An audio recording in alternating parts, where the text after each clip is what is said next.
नमस्कार, मैं रवीश कुमार। भारत के युवा बेवकूफ बनाने वाली कोचिंग फैक्ट्री का मानव संसाधन बनते जा रहे हैं। सरकारी नौकरी है नहीं और इन नौकरियों में सफलता के नाम पर वे अपनी जवानी और घर की पूंजी यहां लुटा रहे हैं। यह वो पढ़ाई है जिसकी एक्सपायरी डेट पहले से तय होती है। सरकारी नौकरी की उम्र समाप्त होने तक ही आप कोचिंग कर सकते हैं। भारत के युवाओं को केवल कोचिंग वाले बेवकूफ नहीं बना रहे, उन्हें हर स्तर पर बेवकूफ बनाया जा रहा है। जहां जहां उनके सपने उड़कर जा सकते थे, वहां वहां अवैध कब्जा हो गया है। उसके सपनों का आखिरी ठिकाना अब बस कोचिंग है। इसका कारण है कि क्लास में पढ़ाई कुछ होती है और प्रतियोगी परीक्षाओं का कोर्स कुछ और होता है। कॉलेज भी करो और कोचिंग भी करो। इसे ठीक करने के बजाय इसी से सबने समझौता कर लिया है। इसलिए इस भुलावे में नहीं रहना चाहिए कि कोचिंग से कभी मुक्ति मिल जाएगी। जिस देश में शिक्षा के ढांचे का बजट कम होता जा रहा है, वहां आपको कोई और उम्मीद नहीं रखनी चाहिए। जब शिक्षा के संस्थान नहीं खड़े होंगे, तब कोचिंग की अंधेरी और अंतहीन सड़क पर ही चलना पड़ेगा। बजट में 500 टॉप कंपनियों में इंटर्नशिप दिखाकर रोजगार पैदा करने का जो सपना दिखाया जा रहा है, उस सपने में भी झोल है, जिसकी बात हम इस वीडियो में करेंगे। आखिर युवा जाएं तो कहां जाएं? विदेशों में नौकरी का सपना दिखाकर ले जाए जाते हैं और पहुंचा दिए जाते हैं म्यांमार से लेकर कंबोडिया तक साइबर फ्रॉड के काम में लगाने के लिए। रूस की सेना में गोली खाने के लिए भर्ती कर दिए जाते हैं। ना यहां चैन है, ना वहां चैन है।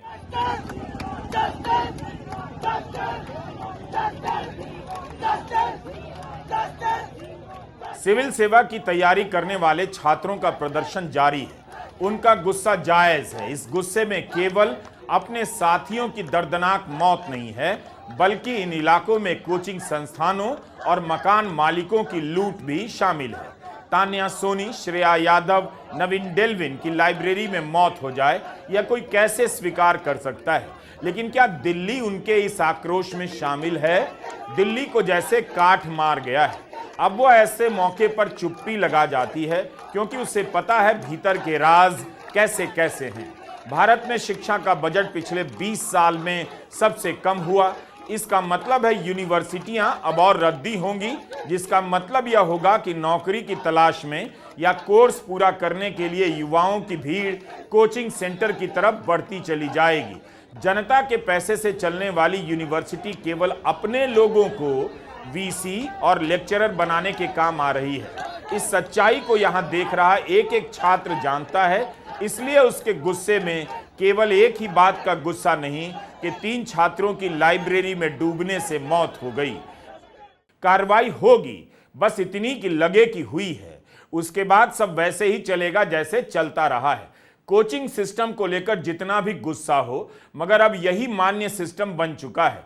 इसी में नेताओं के बच्चे पढ़ते हैं, इसी में आईएएस, आईपीएस, आईएफएस रिटायर होकर पढ़ाने जाते हैं, मॉडल बन जाते हैं। वे भी कोचिंग के ब्रांड एम्बेसडर हैं और बड़ी बड़ी यूनिवर्सिटी के प्रोफेसर भी कोचिंग के ब्रांड एम्बेसडर हैं। सरकार शिक्षा का बजट घटा रही है और आम जनता की शिक्षा का बजट बढ़ता जा रहा है। स्कूल से लेकर कॉलेज और कोचिंग से लेकर ट्यूशन तक का बजट कितना बढ़ चुका है। लेकिन सरकार के लोग शिक्षा के भारतीयकरण के नाम पर पूरे देश का टाइम खराब कर रहे हैं। बजट के समय कितनी बड़ी हेडलाइन बनी कि 500 कंपनियों में इंटर्नशिप का मौका मिलेगा। आपने सोचा कि भारत में करीब 25 लाख कंपनियां हैं और लोकसभा में वित्त मंत्री घोषणा करती हैं 500 कंपनियों में इंटर्नशिप की व्यवस्था की जाएगी।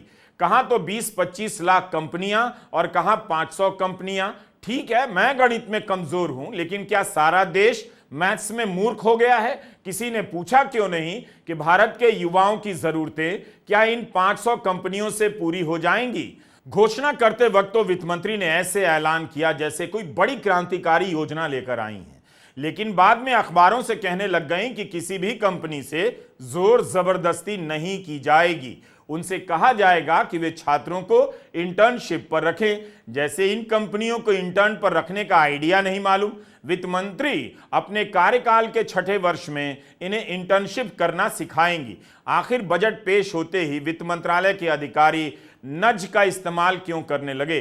हिंदी मतलब यही हुआ प्रेरित करेंगे, गुजारिश करेंगे कि कंपनियां युवाओं को इंटर्नशिप पर रखे। वित्त सचिव टीवी सोमनाथन का बयान छपा है कि कंपनियों से कहा जाएगा आप मशीनों का इस्तेमाल कम करें, लेबर का ज्यादा करें, इसके लिए नज किया जाएगा। नज कमाल है। और इनके नज करने से कंपनियां ऑटोमेशन और एआई छोड़ देंगी, इस तरह से बातें घुमाई जा रही।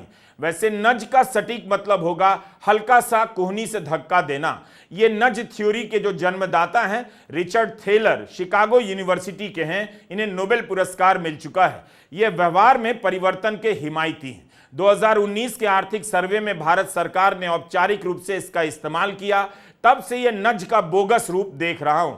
उसी साल 2019 में कॉर्पोरेट टैक्स कम हुआ कि इनके हाथ में पैसा आएगा तो ये निवेश करेंगे और नौकरियां बढ़ेंगी। 5 साल के बाद इस बार का आर्थिक सर्वे कहता है कॉर्पोरेट के पास धन तो काफी आ गया मगर निवेश नहीं हुआ, नौकरियां नहीं बनी। तो इस नज का जिक्र संसद में बजट के समय क्यों नहीं किया गया? तब तो इस अंदाज में पेश किया गया कि कंपनियों को करना होगा, सरकार पूरी तैयारी के साथ आई है और इसकी भरपाई अपने खजाने से करेगी। इस इंटरव्यू और हेडलाइन को देखिए, फिर याद कीजिए कि जब सदन में निर्मला सीतारमण ने कहा तब उनका अंदाज कितना अलग था। Measures for promotion of manufacturing and services, internship in top companies. As the 5th scheme under Prime Minister's package, our government will launch a comprehensive scheme for providing internship opportunities in 500 top companies to 1 crore youth in 5 years.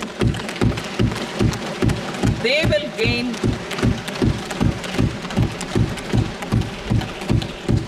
will gain exposure for 12 months to real-life business environment, varied professions, and employment opportunities. An internship allowance of 5,000 per month, 5,000 rupees per month, along with a one-time assistance of 6,000 rupees will be provided. Companies will be expected to bear the training cost and 10% of their internship cost from their CSR funds. घोषणा के समय वित्त मंत्री कहती हैं comprehensive scheme launch करेंगी, यानी समग्र रूप से एक योजना लॉन्च होने वाली है। लेकिन बाद में कहती हैं अनुनय विनय किया जाएगा, कंपनियों से गुजारिश की जाएगी, वंदना की जाएगी कि इंटर्न रख लो, हम पैसे देंगे, नज करेंगे नज। विपक्ष ने सवाल उठाना शुरू कर दिया है। फाइनेंस मिनिस्टर बैठी हैं, अब युवाओं के लिए आपने क्या किया? बजट में आपने इंटर्नशिप प्रोग्राम की बात करी और यह शायद एक मजाक है, क्योंकि आपने कहा कि ये इंटर्नशिप प्रोग्राम सिर्फ हिंदुस्तान की 500 सबसे बड़ी कंपनियों में होगा और 99% जो हमारे युवा हैं उनको इस इंटर्नशिप प्रोग्राम से कुछ लेना देना नहीं, कोई फायदा नहीं होने वाला है। तो आपने पहले टांग तोड़ दी और उसके ऊपर आप बैंडेड लगाने की कोशिश कर रहे हैं। तो जो स्कीम्स लाई जा रही हैं उसमें क्या ये स्कीम नौजवान को पक्की नौकरी दिलाएगी? क्या इन स्कीम से 5,000 रुपए देकर के आप नौजवान का भविष्य बनाना चाहते हैं? आप क्या दे रहे हैं आप? और मुझे तो ये लगता है कि जो वर्क फोर्स आप बना रहे हैं ट्रेनिंग देकर के सरकार के पैसे से, अंतोगत्वा इनको भी एक्सप्लॉइट वही लोग करेंगे, उद्योगपति। आखिरकार जब इतनी टेक्निकल, इतनी ट्रेंड फोर्स होगी तो आप ये मुझे बताइए कि उसके भविष्य क्या होगा? अगर इतने बड़े पैमाने पे आप ट्रेनिंग करा रहे हो, सरकार का बजट उसमें खर्च हो रहा है, तो सभापति महोदय उनका भविष्य क्या होगा? मीडिया और सोशल मीडिया में एक विधेयक की काफी चर्चा हो रही है। सरकार यूट्यूबर और इंटरनेट पर अपनी बात कहने वाले लोगों का गला घोंटने के लिए एक विधेयक पर काम कर रही है। कैसे बोलने की आजादी खत्म की जाए, इसका जुगाड़ खोजा जा रहा है। बचे खुचे 10-20 पत्रकारों और यूट्यूबर की पेट पर लात मारने के लिए, उनकी आवाज बंद करने के लिए अफसर कानून ड्राफ्ट करने में लगे हैं। लेकिन रोजगार के मामले में सरकार को याद नहीं आता कैसे कानून बनाने हैं। कानून बन जाता तब जाकर घोषणा होती कि 500 कंपनियां इंटर्नशिप देगी और सरकार पैसा देगी। आंखों में धूल नहीं, बल्कि धूल में ही देश की आंखें झोंक दी गई हैं। देश के नौजवान अगर राजनीतिक रूप से सचेत होते तो कोई सरकार ऐसा नहीं करती कि संसद में कुछ और अखबार में कुछ कहती। जब प्रदर्शन शांत हो जाएगा तब क्या इस तरह की लाइब्रेरी में सुरक्षा के इंतजाम पूरे हो जाएंगे, नियमों का पालन होने लग जाएगा। ड्रेनेज किसकी वजह से साफ नहीं हुआ, उपराज्यपाल मंत्रियों को दोष दे रहे हैं, मंत्री उपराज्यपाल को, लेकिन मरे तो छात्र ही। छात्रों के बीच से 3 छात्रों ने शिकायत की, तब भी कोई कार्रवाई नहीं हुई। इस बात को नहीं भूलना चाहिए। लाइब्रेरी की वेटिंग इतनी लंबी है कि इंतजार करना पड़ता है। इन जरूरतों की तरफ कभी ध्यान नहीं दिया गया। सरकारें अब लाइब्रेरी नहीं खोलती हैं, लेकिन लाइब्रेरी अवैध रूप से खोली जा रही है। इसी राजधानी में अवैध ही इस देश का वैध रास्ता बन चुका है। अब बारात घर के ऊपर ही लाइब्रेरी बनवा दीजिए और किराया कम हो तो छात्रों को कुछ राहत दे दीजिए। लाइब्रेरी के लिए इसी शहर में लंबी लंबी दूरी की यात्राएं छात्र तय करते हैं।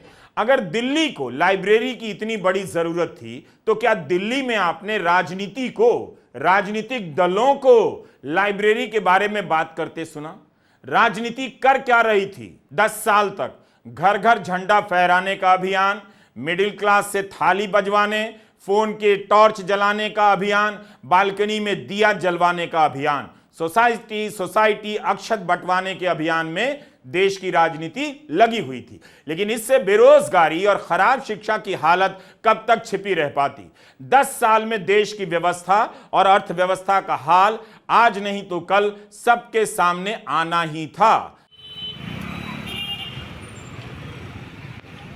मिठाई और पढ़ाई की दुकान में अंतर ही नजर नहीं आएगा। यहां इतने बोर्ड लगे हैं कि तय करना मुश्किल हो जाएगा किसमें पढ़ने से फायदा होगा और कौन ठग लेगा। इन कोचिंग संस्थानों में एडमिशन लेते समय छात्र कितना रिस्क लेते हैं, एक बार फंस गए तो निकल नहीं पाएंगे। भारत की शिक्षा व्यवस्था 10 साल में और खराब हुई है और कोचिंग व्यवस्था का इन 10 वर्षों में और विस्तार हुआ है। छात्रों को पता है कि कोचिंग उनके लिए लास्ट चांस है। कोचिंग के आसपास के मकानों का किराया भी काफी महंगा होता जा रहा है। इसकी वजह से दिल्ली को कितनी आमदनी हो रही है, लेकिन सुरक्षा और इंतजाम जीरो। इन मोहल्लों में आईएएस बनने का सपना तो देख सकते हैं, लेकिन इस व्यवस्था की खराबी को ठीक नहीं कर सकते और ना ये होने वाला है। हमारे युवा यूनिवर्सिटी के पतन से पलायन कर कोचिंग में शरण ले रहे थे और अब पतन और लूट का पहाड़ यहां भी बड़ा हो चुका है। कभी आपने सोचा कि यह विश्व गुरु क्या होता है? खुद तो आप कोचिंग भटक रहे हैं और चले हैं विश्व गुरु बनवाने। यह विश्व गुरु कुछ फ्रॉड लोगों का आइडिया है जिसकी जाल में आप सभी फंस गए हैं। अब तो कोचिंग सेंटर भी कॉलेज यूनिवर्सिटी का स्थान ले चुके हैं, उनसे भी महंगे हैं। कोचिंग सेंटर में एडमिशन पाने के लिए परीक्षाएं हो रही हैं। यह हालत है। सरकारें अब कोचिंग कराने के लिए योजनाएं ला रही हैं, बल्कि कोचिंग खोल रही हैं। परीक्षा की तैयारी के लिए हॉस्टल खोले जा रहे हैं। पूरा तंत्र कोचिंग की जाल में फंस गया है। केरल के सिविल सर्विस एकेडमी की वेबसाइट देखिए। सरकारी एकेडमी 2005 से चल रही है। इसका काम राष्ट्रीय स्तर की अलग अलग प्रतियोगी परीक्षाओं के लिए युवाओं को कोचिंग देना है। आम आदमी पार्टी ने भी फ्री कोचिंग योजना लॉन्च की है, जय भीम मुख्यमंत्री प्रतिभा विकास योजना। इसके तहत यूपीएससी से लेकर नीट तक की कोचिंग मुफ्त में कराई जा रही है। जामिया मिलिया इस्लामिया की रेसिडेंशियल कोचिंग एकेडमी में यूपीएससी कोचिंग मुफ्त में दी जाती है। इसकी अपनी चयन प्रक्रिया होती है। झारखंड में भी मुख्यमंत्री शिक्षा प्रोत्साहन योजना है जो कोचिंग की फ्री सुविधाएं देती है। यहां तक कि दिल्ली विश्वविद्यालय के कॉलेज भी अपनी पढ़ाई से अलग छात्रों को कोचिंग करवा रहे हैं। 2022 की इकोनॉमिक टाइम्स की यह खबर है कि डीयू के हंसराज कॉलेज ने निजी कोचिंग संस्थान बीकन आईएएस के साथ मिलकर आईएएस की कोचिंग शुरू की है। 3 साल के कोर्स की फीस 75,000 से 1.5 लाख तक बताई गई है। स्वामी श्रद्धानंद कॉलेज ने भी ऐसी कोचिंग शुरू करने की बात की थी। हालांकि तब विश्वविद्यालय प्रशासन ने कहा था कॉलेज ऐसा नहीं कर सकते हैं। इस कोचिंग का अब कोई विकल्प नहीं बचा है। कोचिंग को लेकर नैतिक अनैतिक होने से कोई फायदा नहीं। यही तो होता है भारत में। हर खराबी इतनी बड़ी कर दी जाती है कि आप तय नहीं कर पाते, उसे स्वीकार करना पड़ जाता है। यह भी उम्मीद बेकार है कि कोचिंग सिस्टम के भीतर का सिस्टम पारदर्शी होगा, उनकी कमाई की अकाउंटिंग सही होगी, टैक्स सही तरीके से लगेगा। आखिर बिना बिल के किराया कैसे लिया जा रहा है? कोचिंग के कारोबार में अपने अपने घपले हैं, झूठे दावे तक किए जाते हैं। एक बार कई कोचिंग संस्थानों पर फाइन भी लग चुकी है। जुलाई 2020 में कंज्यूमर प्रोटेक्शन एक्ट 2019 के तहत संस्था सेंट्रल कंज्यूमर प्रोटेक्शन अथॉरिटी की स्थापना की गई। हमने इनकी वेबसाइट पर जाकर देखा तो वहां कोचिंग संस्थानों के झूठे दावों के ऊपर जांच और फिर जुर्माने की कार्रवाई के कई आदेश मिले। पिछले साल ही झूठे और भरमाने वाले दावे को लेकर कई कोचिंग संस्थानों जैसे खान स्टडी ग्रुप पर 5 लाख, चहल एकेडमी पर 1 लाख, बायजूस आईएएस पर 10 लाख और राव आईएएस पर 1 लाख का जुर्माना लग चुका है। अथॉरिटी द्वारा उन्हें फौरन अपने ऐसे झांसा देने वाले विज्ञापन हटाने को कहा गया है। यह सब खबरों में भी आता है, लेकिन कोचिंग का कारोबार चलता रहता है। सवाल है कि कोचिंग वाले नियम कानून से ऊपर क्यों लगते हैं? इन नियमों के आधार पर इनकी जवाबदेही तय क्यों नहीं की जाती है? क्या कोई सरकार अब इन कोचिंग संस्थानों के भीतर जाकर चेक कर सकती है? इनके हिसाब किताब की जांच हो सकती है? देश के हर शहर में कोचिंग सेंटर का जाल बजबजा रहा है। वहां भी यही हाल है। मामूली अंग्रेजी सिखाने के लिए इस देश में कोचिंग पर लोग लाखों रुपए खर्च कर रहे हैं। यही वो चक्रव्यूह है जिसमें हम सब फंस चुके हैं। एक बात बताता हूं, बड़े बड़े प्रोफेसर अपना सारा जीवन खपा देते हैं एक विषय का अध्ययन करने में। वो सब इन दिनों पब्लिक स्पेस से गायब कर दिए गए हैं। यहां कोचिंग वाला एक फ्रॉड हर विषय पर मीडिया में आकर इंटरव्यू दे रहा है। उसे हीरो की तरह पेश किया जाता है। वह हर विषय पर, हर नेता पर बोलता है। एक पंक्ति में धर्म का विद्वान, अगली पंक्ति में राजनीति का और उसकी अगली पंक्ति में भारतीयता समझाने लग जाता है। और यही नहीं, अपने ही प्रोफेसर को प्रमाण पत्र बांटने लग जाता है। और प्रोफेसर साहब का पतन देखिए, उनके मुंह से अपनी तारीफ सुनकर मुरझाने लग जाते हैं, कुमलाने लग जाते हैं। तो इस पतन के चक्रव्यूह को कोई तोड़ नहीं सकता। कोचिंग ही विश्व गुरु का भविष्य है। भारत के नौजवानों से 10 साल से एक बात कह रहा हूं, आप कुछ भी कर लीजिए, आपकी जवानी की कोई कहानी नहीं है। अच्छी बात है कि नौजवान प्रदर्शन कर रहे हैं। इन्हीं प्रदर्शनों से उम्मीद निकलती है, लेकिन उम्मीदें हवा में पैदा नहीं होती। उनका यह आंदोलन भी उसी सुरंग पर जाकर खत्म होगा जहां उन महिला पहलवानों का खत्म हुआ था। 5 महीने तक जंतर मंतर पर इसी दिल्ली में महिला पहलवान धरने पर बैठी रहीं, हार गईं, हताश हो गईं, कुश्ती छोड़ गईं, मेडल तक गंगा में फेंकने चली गईं। कुछ हुआ? कुछ नहीं हुआ। तो आपने कैसे सोच लिया कि अब आपके मामले में हो जाएगा? लेकिन आप कोशिश कर सकते हैं, अच्छी बात है, कर रहे हैं। रवि मोहन तो लाइब्रेरी में नहीं मरा, लेकिन उसकी बेरोजगारी नौकरी के लिए रूस ले गई, जहां उसे जेल का भय दिखाकर रूस की सेना में ठेल दिया गया। यह कहकर 1 साल सेना में काम करो फिर मुक्ति मिलेगी। रवि मोहन यूक्रेन की गोली से रूस के लिए लड़ते हुए मारा गया है। द टाइम्स में इसकी खबर छपी है। रवि मोहन ने मरते वक्त क्या भारत माता की जय कहा होगा या मॉस्को डैडी का नारा लगाया होगा? इन्हें 2 लाख रुपए महीने की नौकरी और रूस में बसने का सपना दिखाया जाता है। अवैध रास्तों से होते हुए ये युवा रूस ले जाए जाते हैं और फिर यूक्रेन की सीमा पर रूस के लिए युद्ध में लगा दिए जाते हैं। कांग्रेस महासचिव जयराम रमेश ने ट्वीट किया है कि रवि मोहन 5वां भारतीय युवक है जो रूस की सेना में जबरन ठेला गया और रूस के लिए लड़ते हुए मारा गया। रवि मोहन है तो भारतीय, लेकिन क्या रवि को शहीद कहा जाएगा? किसका शहीद कहेंगे? रवि मोहन की मौत राष्ट्रवाद टाइप के फर्जीवाड़े की पोल खोलती है।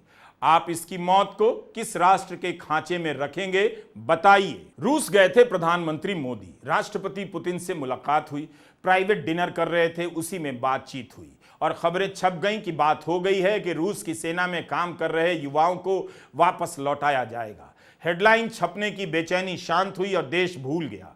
द हिंदू में सुहासिनी हैदर ने कहा है कि यह एक ऐसा फैसला था जिसकी औपचारिक घोषणा हुई ही नहीं। हिंदू की इस खबर में तब के विदेश सचिव विनय क्वात्रा का बयान है कि प्रधानमंत्री मोदी ने तो साफ साफ कह दिया कि वे चाहते हैं कि रूस की सेना में काम कर रहे सभी भारतीयों को वापस किया जाए।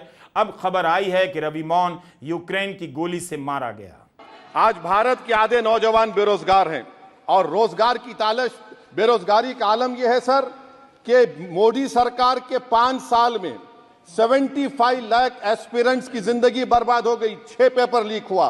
बेरोजगारी का आलम यह है सर कि रशिया जा रहे हैं, वहां जाकर अपनी जानों को दे रहे हैं। बेरोजगारी का आलम यह है कि नरेंद्र मोदी रोजगार का कैंप चलाती है, नौजवानों के लिए कि तुम इजराइल में जाकर काम करो, उनको कैनन फॉडर बना रही है ताकि फलस्तीनियों की जायदादों को हड़प कर सके।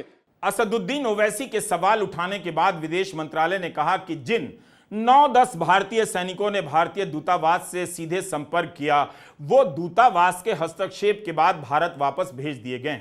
विदेश मंत्रालय भी आम बोलचाल की भाषा में 9-10 कह रहा है। क्या आधिकारिक बयान इस तरह से दिए जाएंगे? 9-10 9 लोग वापस भेजे गए हैं या 10 भारतीय नागरिक हैं, लेकिन इनकी गिनती इस तरह से बताई जा रही है। इसी संदर्भ में श्रीनिवास जनियाला की एक्सप्रेस में छपी रिपोर्ट को देखना जरूरी है। श्रीनिवास जनियाला की 11 जुलाई की इंडियन एक्सप्रेस की रिपोर्ट जरूरी सवाल उठाती है कि जो लोग अब भी रूस में हैं, उनके परिवार मांग कर रहे हैं कि सरकार इन 9-10 लोगों के नाम सार्वजनिक क्यों नहीं करती। एक्सप्रेस ने जिस परिवार से भी बात की, उनके परिवार के सदस्य लौटने वालों में नहीं है। परिवारों का कहना है कि सब कुछ बहुत खुफिया तरीके से किया जा रहा है। न्यू इंडियन एक्सप्रेस की येशी सेली की यह खबर देखिए। युवाओं को नौकरी का सपना दिखाकर विदेश ले जाया जाता है, लेकिन उन्हें ले जाया जाता है म्यांमार और कंबोडिया, जहां उनसे साइबर फ्रॉड का काम कराया जा रहा है। येशी ने ट्वीट कर जानकारी दी है कि रूसी सेना में काम करते हुए जिन 4 भारतीयों की मौत हुई, उनके परिवारों को रूस की ओर से मुआवजा दिया गया है और नागरिकता का ऑफर मिला है। जो भारतीय अभी भी रूसी सेना में हैं, उन्हें कागजी कार्रवाई पूरी होने के बाद भेजा जाएगा। इस बीच 5वें भारतीय युवक की मौत की खबर है। ये कैसे हो रहा है? कैसे युवाओं की फर्जी दस्तावेजों पर मानव तस्करी हो रही है और वे अपराधी बनाए जा रहे हैं? जो देश में हैं, वो असुरक्षित जगहों पर रहने और पढ़ने के लिए मजबूर हैं, और जो सक्षम हैं, वो अच्छी यूनिवर्सिटी और नौकरी की तलाश में विदेश भाग रहे हैं। अच्छा कर रहे हैं, तुरंत ही भारत छोड़ दे रहे हैं, इतनी बेचैनी। लेकिन इनमें उनके बच्चे भी हैं जो सोसाइटी के गेट पर बैठकर व्हाट्सएप ग्रुप में धर्म के नाम पर दिन रात जहर फैला रहे होते हैं। दिल्ली में 3 छात्रों की मौत बहस में उलझा दी गई है, बहस में ही उलझी रहेगी। छात्रों को भी एक दिन पढ़ने जाना है, सिस्टम को पता है, बस उसी एक दिन का इंतजार है। नमस्कार, मैं रवीश कुमार।